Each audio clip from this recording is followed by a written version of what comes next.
I was inside a pretty big company, and I was up there. I was their lead estimator, sales, and I was making very good money. I was close to six figures, and that was 7 years ago.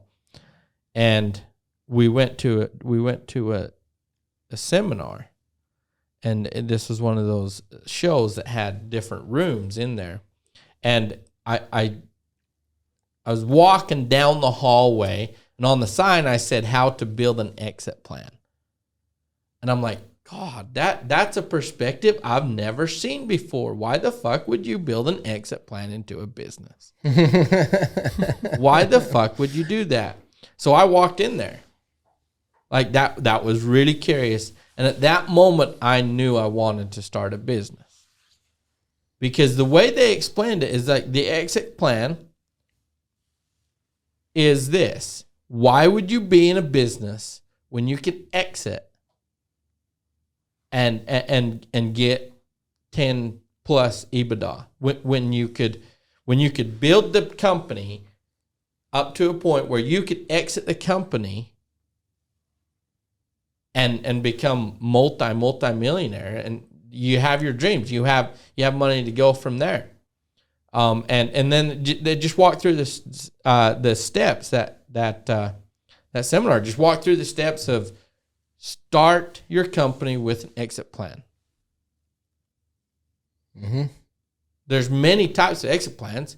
The market goes to shit. You don't have what it takes to keep going. Whatever. What's going to happen? Are you protected as a person? Not an exit idea. That's what I had, was an exit idea, not a plan. Yeah. Mm. The exit plan is integrated into a business. Yeah. It is not integrated into a company. Yep. That's another good defining factor, I think, between a business and a company. And the exit plan. Yeah, it's a fun perspective, and I do believe it. Like, if you focus on the exit plan too much, it will take from the ambition of only focusing on not exiting, like the growth of the company. Take away from the overall growth. Yeah, it'll take away a little bit from the overall growth. And that's why you build it into the business and then move on. Like our partnership agreement, it covers the exit plans for each one of us. It covers the exit plan for bankruptcy. It covers all that. We don't need to worry about it any longer. Just focus. And if we feel like, oh shit, the market's good, let's try to sell our business and cash out. That's a perfect. Everything is laid out it's all, that part is all taken care of. If that ever happens, we never have to focus on exit plans again, because exit plans, let's be real, unless it's being bought out for a great amount of money, that's negative. Yeah, having to exit, right? Yeah. That's negative, and it's going to pull from the overall business. But it's just another one of those processes that have to be a part of a business for a hedge fund manager or whoever to want to buy you. They have to make sure all your asses are covered. Their asses are covered.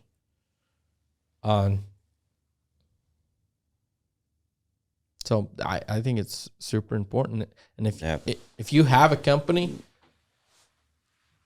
start thinking how you can build it into a business, because that's what's going to make you rich. That really is. Well, and free. Rich with time. Yep. Free time. No time is free. But it's sure fun to have. You ain't rich till you can own your time.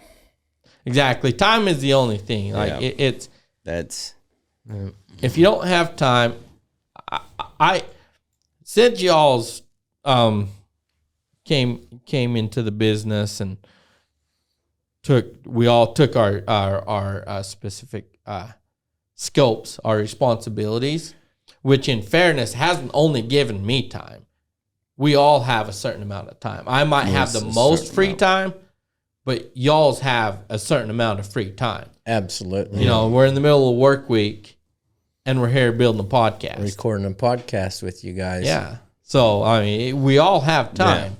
Did I give up some profit? I would argue no. Because I wouldn't be where I'm at. I wouldn't be doing as much as I am without you all. The profit growth. Well, yeah, the profit growth was absolutely. enough. Yep. Absolutely. I appreciate you recognizing that, because I feel like we do bring our own values here, even though there was plenty to start with. We doubled our overhead from 2022 to 2023, and we still had the same amount of profit percentage, net percentage. Mm-hmm. So, if y'all remember 2 years ago when we were getting this partnership plan together, I says we have to do more to cover and to be able to, for all of us to carry on with our responsibilities. So it's not like we're joining up to just do what we're doing. We got to do more. Yep. And we've done that well, and we have so much more capacity. And we're going to blow up over the next couple of years while all these other framers aren't, because we have that capacity. One of the biggest lessons I learned, Good to Great says this a lot. I think it's chapter 5 on this subject. It's be ready for the opportunities. Put the right people in place, so when the opportunity's there, you can seize it when others cannot. Yeah, being ready. Yeah. That was one of my favorite things actually about the book, because if you're not ready for growth or prepared for what might be coming or paying attention to what might be coming, then you're I would argue that any two of us could we'd be a lot more busy. We wouldn't have as much free time as we are, but we could do what the company's doing right now. Oh, absolutely. But our capacity. We are ready to take on so much more work, because we've chosen to sacrifice a little bit of profits for opportunities in the future. Yep. Amongst many other things happening exciting in our business or company, growing business, that is in line with being ready, like watching what the market's doing and try and be ready for that too, whether it's good or bad. And I think that you're kind of hedged here a little for both ways, both directions. We're kind of ready. Yeah. For whatever comes our way this year. Yeah. Little do we know. I was in a boot camp, and I didn't need to be there. I was there to meet one of the speakers. But I was in a boot camp, and they were going over. They were trying to in boot camps. They always ask the business boot camps. They always ask you the gotcha questions, like, "Are you doing this? Are you doing this? Raise your hands if you're doing this." And so the speaker's over there saying, "Raise your hands if you have 1 month extra cash to run." The whole half the room raised their hands. 2 months, half of those hands go down. 3 months, 2 or 3 people, mine included, raised my hand. 6 months, I was the only one with my hands raised. So he said, "Why are you here?"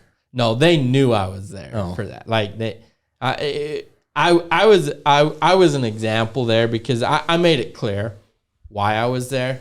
But it was just and the reason why I point that out is the truth of it is if we going back to building a company into a business, we are doing it and have done that. And the proof is in the pudding as far as cash flows, cash amounts, and all that. So, and that was an aha moment. I'm sitting there and I'm thinking, everybody's doing well, right? When it comes to that 6 months of cushion, my only hand was raised, and at that moment I knew I could start helping other people.